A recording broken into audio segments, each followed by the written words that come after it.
Welcome to October the 9th. I'll start from 2017, work back to 2013, and take it from there. Don't give up on hope. There is still more than a year to go to the next Victorian state election. Dan Andrews is making an unworkable sky rail. Every cent put into it will have to be spent again replacing it. Already we can see what the press will do, employing hysterics to defend Andrews against a competent Matthew Guy administration. We can see this in Queensland, where an indigenous candidate has been told to resign following the posting of a picture of the candidate next to a person in blackface. It sounds as if the member may have been contravening a new anti-speech legislation put through Parliament by ACT's left government, but in fact it was a picture of the two going to a dress-up party. The other was going dressed up as the former Yothu Yindi singer Mandawuy Yunupingu, who died earlier this year. It is an anthropologist myth that Aborigines don't want to see depictions of dead ones. The myth is promoted by the ABC and SBS, and it is expected the regular crowd will be reliably outraged.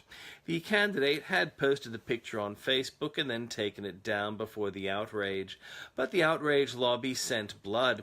Kerri-Anne Dooley has the support of the LNP President, but what of her colleagues in Canberra who passed the new legislation? Will Turnbull ever stand for free speech? Let us assume the worst for the moment, that it was a denigrating blackface costume to antagonise the outrage industry. It still isn't as bad as the Crown Prince dressed as a Nazi. How will Guy face faux outrage?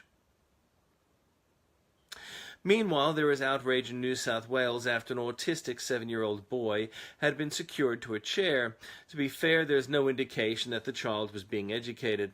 Another 15-year-old non-verbal boy has been self-harming at home, and the questions are being asked for his school regime. The department had been inappropriately mainstreaming such children. Allegations of bullying could be made, but mainstream schools are not equipped for such care. Sometimes such children are not tested so as to keep them in mainstream schools. Meanwhile, the Department of Education in New South Wales has never found out what happened with Hamidur Rahman. The outrage is saved for the department trying to do the right thing with limited resources, but an expanding budget. Scott Morrison is still an effective voice, pointing out that South Australia should not hide incompetent fiscal management behind the GST share. Also, if renewables are improving, then they do not need subsidies. Julie Bishop would approve of either idea because they weren't proposed by a woman.